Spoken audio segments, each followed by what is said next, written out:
The massive space station called Nexus Station spun slowly in the darkness of space. Its giant metal rings housed visitors from 12 different alien races who had come here for the most important meeting in thousands of years. Inside the main meeting room, you could feel the tension in the air like electricity before a storm. These alien species had been fighting each other for so long that most had forgotten when the wars even started. The delegates from the Vorthak Empire sat stiffly in their chairs. Their bodies looked like they were made of living crystal that caught the bright lights and threw rainbows across the walls. Every time they moved, tiny chimes echoed through the room. Across from them, the representatives of the Swarm Collective made constant clicking and buzzing sounds as they talked to each other. Their insect-like bodies twitched and their multiple eyes darted around the room, never staying still for more than a few seconds. Floating above their own section of the room were the Luminous Confederation delegates. These beings were made of pure energy and had to stay inside special containers to keep their form stable. Right now they were glowing angry red and orange colors, which meant they were upset about something.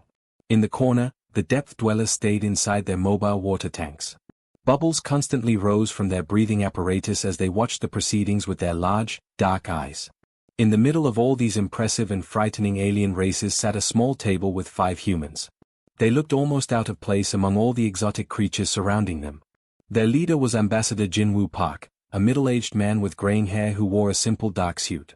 Next to him sat his team, Hyejin Kim, who handled money matters and trade agreements, Dongminute Lee, who knew about military things, Sora Choi, who studied alien cultures, and Minute Ho Yoon, who figured out how to move supplies and equipment from place to place. The other alien species looked at the humans the way adults might look at small children who had wandered into an important business meeting. To them, humans were newcomers who had only discovered space travel 300 years ago. In terms of galactic history, that was like yesterday. The human military was tiny compared to the massive fleets that other species controlled. Their territory consisted of just a few dozen star systems, while some of the other empires controlled thousands of worlds. Even their technology seemed basic and simple compared to the advanced weapons and tools that other races possessed. These peace talks were happening because nobody had any other choice left. What started as small arguments over who could mine certain planets had grown into actual wars. Millions of people from different species had already died in the fighting. The Galactic Council, which was supposed to help solve these problems, had tried to step in multiple times but failed completely. Now massive war fleets were gathering near the borders of contested space, and everyone knew that if these talks failed, the entire galaxy would explode into the biggest war anyone had ever seen. Ambassador Park sat quietly and watched everything that happened around him. Sometimes he would lean over and whisper something to one of his team members in Korean, but mostly he just listened and observed. His team was always writing things down in their notebooks, but they rarely spoke up or asked questions during the presentations. The alien delegates had been talking for hours, and each speech was more aggressive than the last. The Vorthak representative had just finished explaining why his crystal empire deserved to control 15 different star systems because they had ancient maps showing their ancestors had been there first. His voice made a sound like wind chimes in a hurricane, and the translation devices worked hard to turn his musical language into words the other species could understand. The Swarm Collective speaker was currently making rapid clicking sounds while releasing chemical smells that their translator said meant, "We need these planets to feed our growing population and anyone who tries to stop us will be destroyed and consumed." The smell was making several other delegates look sick. The Luminous energy being was now pulsing bright yellow, which apparently meant they were making territorial claims based on something called ancestral light patterns, that no one else really understood. Their translator kept making static noises as it tried to convert energy fluctuations into actual words. Through all of this, the humans just kept taking notes. Ambassador Park would occasionally nod or make a small sound to show he was paying attention, but he never interrupted anyone or demanded speaking time for himself. His team members would sometimes glance at each other and exchange a few quiet words, but they seemed content to let everyone else do the talking. The other species found this behavior strange and somewhat insulting. Here they were, making grand speeches about their military power and historical rights, and the humans were acting like they were watching a mildly interesting documentary rather than participating in negotiations that would determine the fate of billions of lives. What none of the alien delegates realized was that the humans were not being passive at all. Every word, every threat, every boast about military capabilities was being carefully recorded and analyzed. Ambassador Park and his team were building a complete picture of each species' strengths, weaknesses, dependencies, and limitations. While the other races were focused on impressing each other with displays of power, the humans were quietly gathering the information they would need to make the most important decision in their species' history. The first day of talks was almost over, and so far no progress had been made toward peace. If anything, the situation seemed worse than when they started. The second day of peace talks started even worse than the first. The Vorthak Prime Crystal, who was the most important leader of the Crystal People, stood up and made the entire room shake with his voice. When he spoke, it sounded like a choir of bells mixed with thunder, and the translation machines had to work very hard to turn his musical language into words everyone could understand. These 17 star systems have belonged to the Crystal Empire since before any of your pathetic species even learned to crawl out of whatever muddy holes you came from, the Prime Crystal announced. As he spoke, beautiful but terrifying holographic images filled the air above the meeting table. The images showed massive crystal ships that looked like floating cathedrals made of diamonds and light. There were hundreds of them, each one bigger than a human city, all armed with weapons that could crack planets in half. The display was clearly meant to intimidate everyone in the room. The crystal ships moved in perfect formation through the holographic space, firing beams of concentrated light that turned asteroids into glittering dust. The message was clear: this is what happens to anyone who tries to take what belongs to us. Before the images had even finished playing, the Swarm Collective's representative began making angry buzzing sounds and releasing chemical smells into the air. The odors were so strong and unpleasant that several delegates started coughing and covering their breathing holes. The translation system worked frantically to convert the chemical signals into words. The collective needs these worlds to feed our growing population. The swarm speaker buzzed in a voice that sounded like a million insects talking at once. Our young must have fresh planets to consume and grow strong. Anyone who tries to stop us will be devoured along with everything they hold dear. This is not a threat. This is simply how nature works. The insect-like alien's multiple eyes glowed with an eerie green light as it spoke, and its sharp claws clicked against the metal table. Behind it, holographic images showed massive hive ships descending on populated worlds, with billions of insect-like creatures swarming across the surface and consuming everything in sight. Not to be outdone, the Luminous Confederation delegate began pulsing with bright red energy, which everyone knew meant extreme anger and territorial aggression in their species. The energy being's containment field started humming loudly as more and more power built up inside it. These star systems exist within our ancestral light streams, the Luminous declared, its voice crackling with electrical energy. For 10,000 years, the pure energy of these suns has flowed through our people's souls. We will never give up what the universe itself has given us. Our light will burn away anyone who dares to steal from us. The energy being's display showed streams of pure light connecting distant stars, with massive energy creatures riding the light beams like cosmic highways. It was beautiful and terrifying at the same time, especially when the hologram showed what happened to solid matter when it got in the way of their energy flows. After 3 hours of increasingly violent threats and territorial claims, it was finally time for the humans to present their position. The other delegates leaned back in their chairs or floating devices, clearly expecting either complete surrender or some pathetic attempt to claim a tiny piece of territory for themselves. Ambassador Park stood up slowly and calmly. He did not pound the table or raise his voice or release intimidating smells. Instead, he simply pressed a button on a small device, and a modest holographic display appeared above the human table. Instead of showing weapons or armies, the display showed simple star charts with colored dots and lines connecting different systems. The Republic of Korea, speaking for all of United Earth, suggests that we remove all military forces from the disputed territories, Park said in his accented but clear galactic standard language.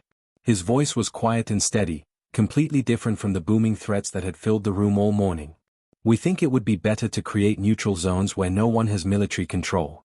We could set up joint committees with civilians from all our species working together to manage the mining and resource collection. We could also build shared scientific research stations where our people could work together to learn new things. For several seconds, the room was completely silent. The alien delegates stared at Ambassador Park as if he had just suggested that they all hold hands and sing songs together. Then the silence was broken by sounds that could only be described as alien laughter. The Vorthak crystals began chiming in high, mocking tones that hurt everyone's ears. The swarm's chittering became rapid and dismissive, like the sound of a million insects laughing at a joke.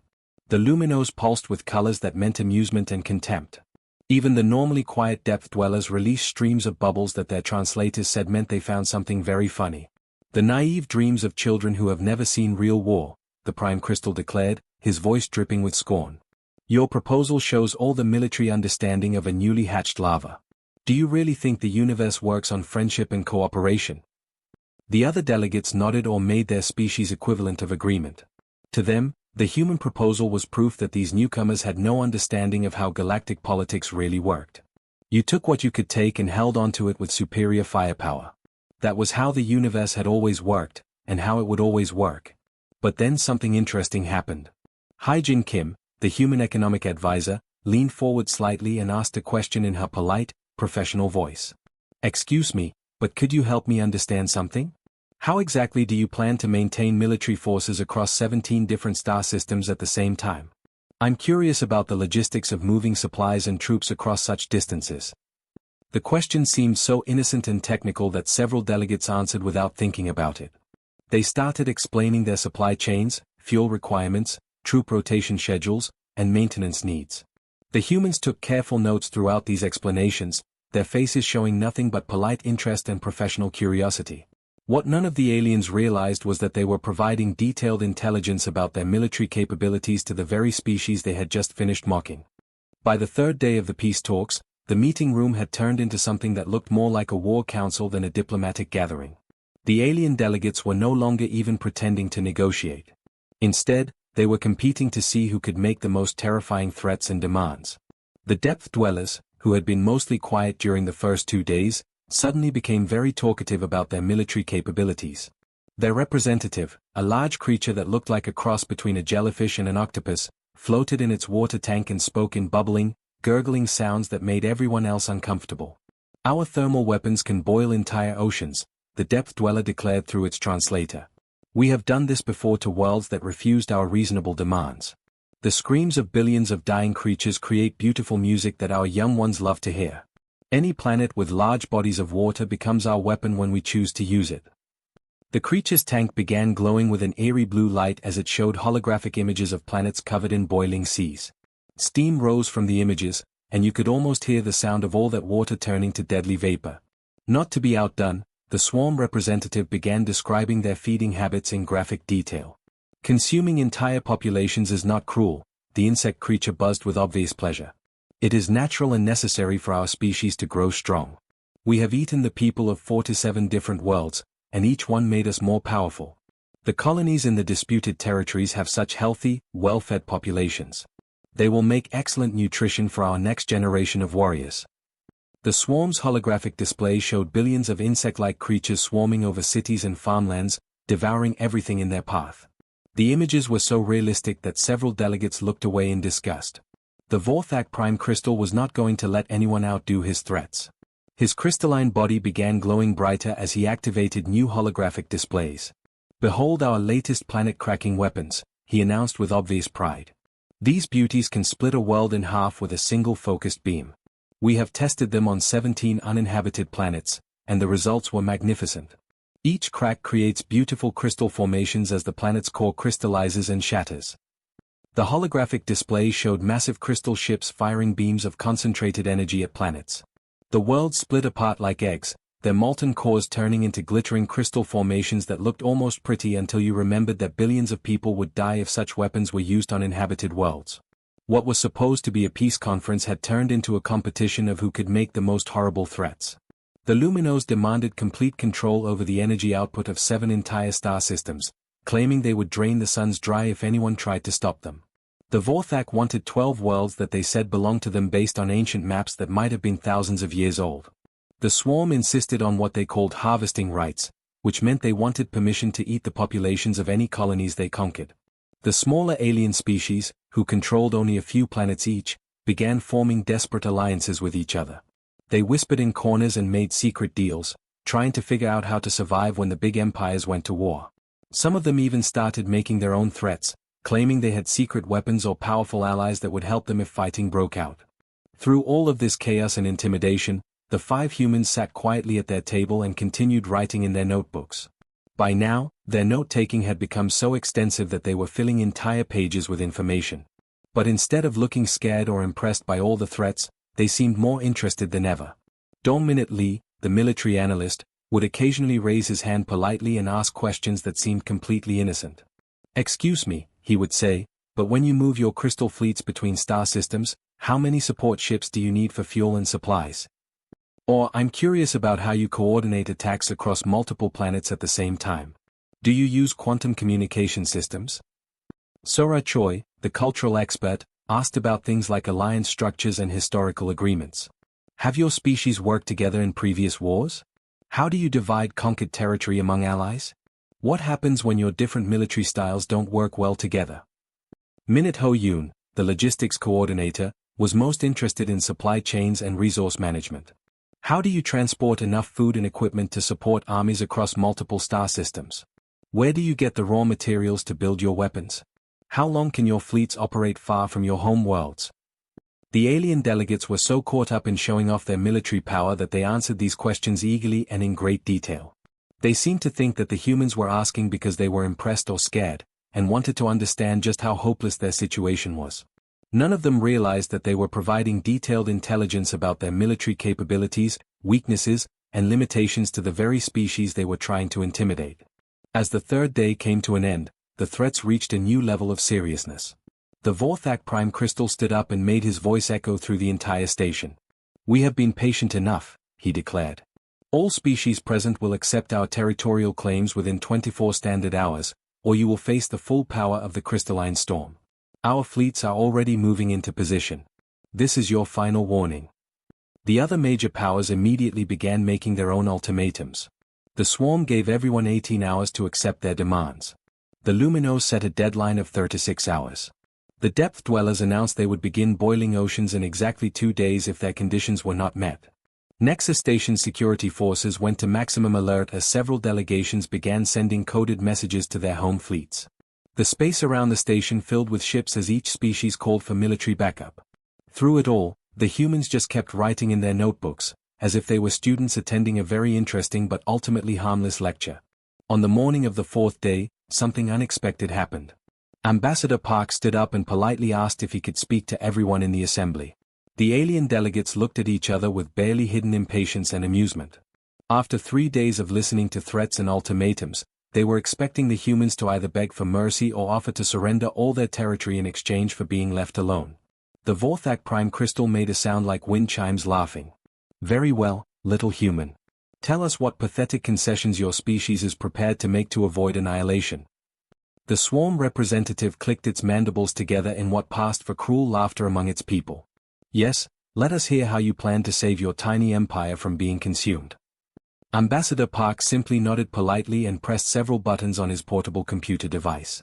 Suddenly, the entire center of the meeting room filled with a massive holographic display that was far more detailed and comprehensive than anything any of the other species had shown during the previous 3 days.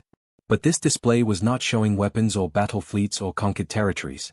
Instead, it showed charts, graphs, supply chain diagrams, and technical specifications that covered every aspect of galactic civilization's infrastructure and economy.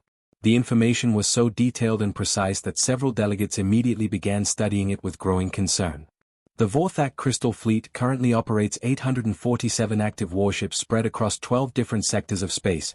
Park began in the same calm, conversational tone he had used throughout the conference. "However, your crystalline navigation matrices depend entirely on quantum harmonizer components for faster-than-light travel. These harmonizers are manufactured exclusively at Terran Industrial Sector 7, located in the Sol system. Without regular maintenance and replacement of these components, your fleet's ability to move between star systems drops by 67% within 4 months." The Prime Crystal's bright glow suddenly became much dimmer, and a low humming sound came from his crystalline body that the translators identified as shock and growing alarm. Park continued as if he were giving a boring technical lecture. "The Swarm Collective's massive hive ships require bioatmospheric processes to maintain life support systems for your billions of inhabitants. This technology is licensed exclusively from Terran Biosystems Corporation, and the biological filters must be replaced every 6 months or your ship's atmospheres become toxic to your own people." The insect representatives' multiple eyes began blinking rapidly, which was a sign of extreme distress in their species. Several other swarm delegates began making agitated clicking sounds. The Luminos Confederation's energy matrices are stabilized by crystalline components mined exclusively from human operations in the Centauri system. Without these stabilization crystals, your energy beings cannot maintain coherent forms for more than a few weeks, Park went on, his voice never changing from its matter-of-fact tone. The Luminos delegates' bright colors began flickering erratically, cycling through what their species used to express panic and disbelief. The Depth Dwellers' mobile habitat systems depend on water purification technology that is maintained by human technical teams. Your people cannot survive in unfiltered water for more than a few days without becoming seriously ill. Bubbles began rising frantically from the Depth Dwellers' tank as it realized the implications of what Park was saying. For 20 minutes, Ambassador Park methodically went through every species present at the conference. He detailed their military capabilities, economic dependencies, resource limitations, and logistical vulnerabilities with a precision that was absolutely terrifying. The information was so accurate and comprehensive that it was clear humans had been quietly studying and analyzing every aspect of galactic civilization for decades.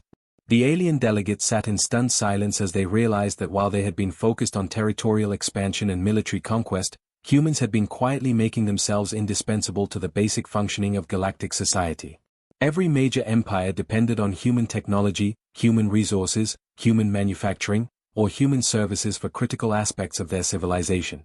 We came to these talks hoping to find a peaceful solution to the territorial disputes, Park concluded, his voice still calm and steady.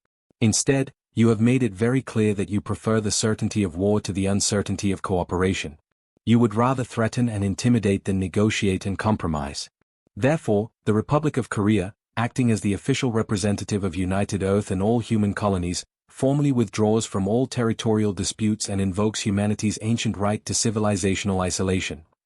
The human delegation began calmly packing their briefcases and computer devices as if they were leaving any ordinary business meeting. The alien delegates sat frozen in shock, unable to fully process what they had just heard. Wait, the Vorthak Prime Crystal finally managed to say, his voice much quieter than before. You cannot simply walk away from galactic politics. Your trade routes, your merchant ships, your colonies, your very survival depends on cooperation with the galactic community.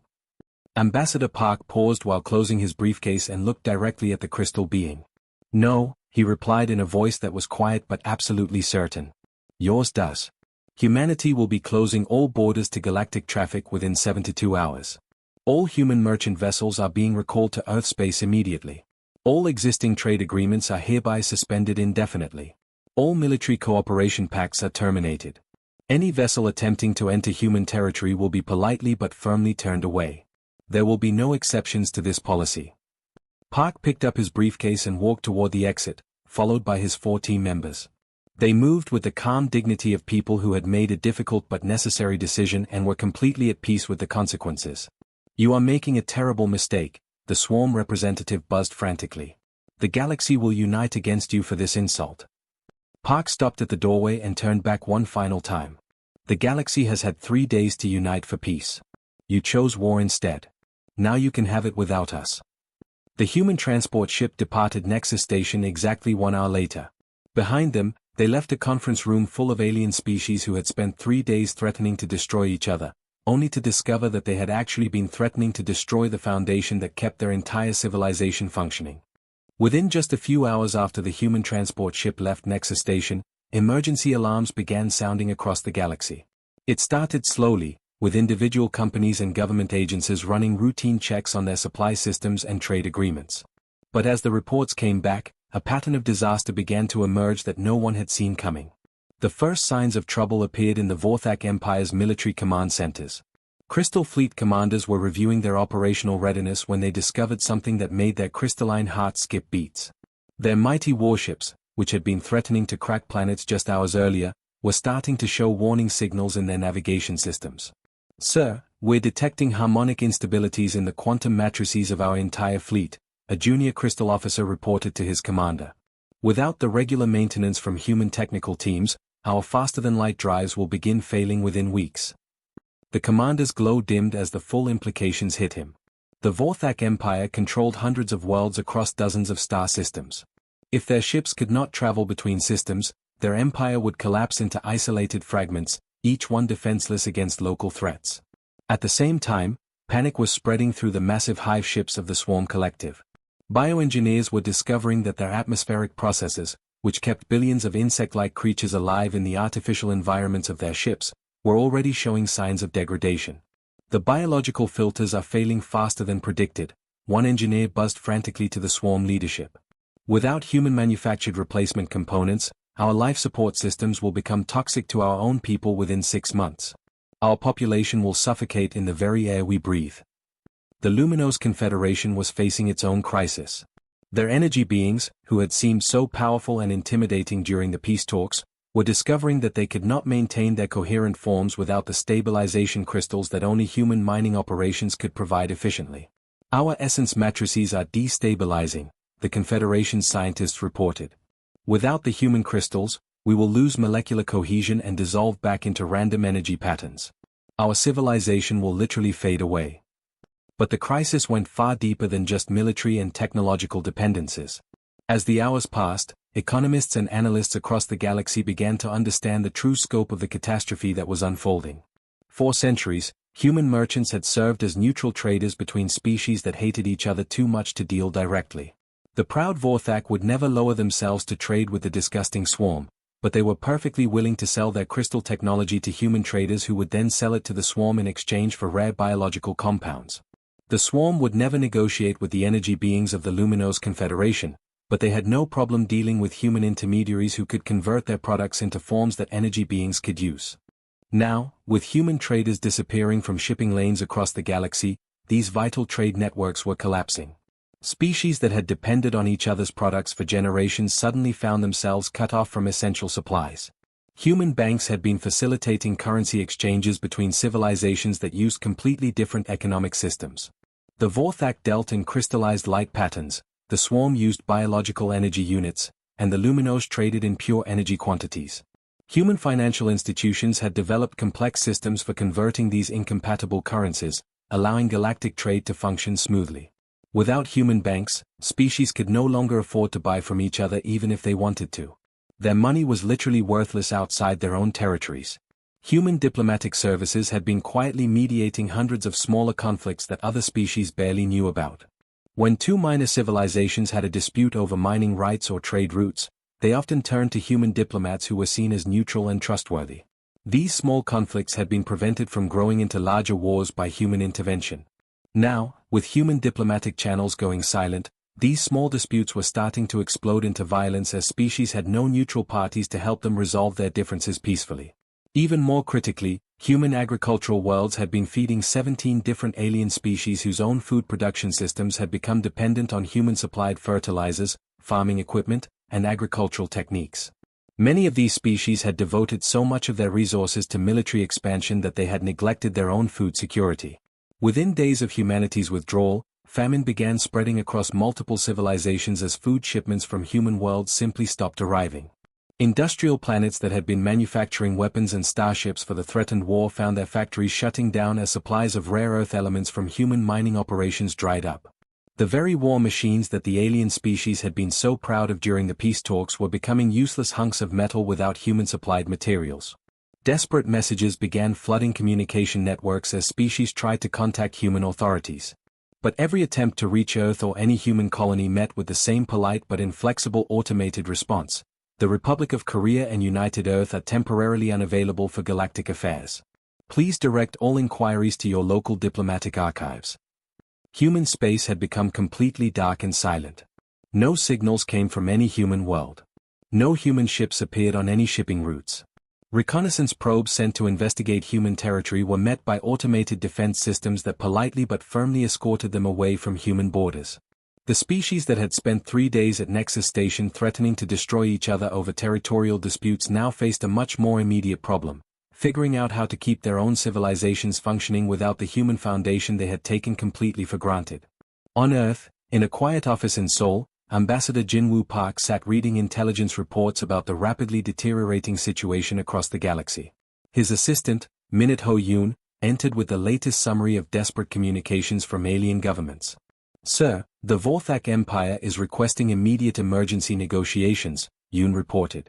The Swarm Collective is offering to give up their territorial claims in exchange for resumed trade. Even the Luminous Confederation is asking about restoring diplomatic relations.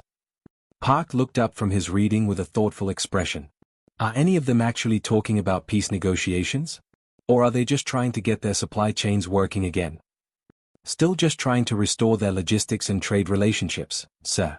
None of them have changed their basic territorial demands or aggressive policies. Park nodded and returned to his reports. Then they can wait a little longer. When they're ready to have real conversations about peace instead of just trying to fix their immediate problems, they know how to contact us. Outside his window, Earth continued its peaceful rotation under the stars, while humanity waited patiently for the galaxy to decide whether it truly wanted cooperation or preferred to continue down the path of endless conflict.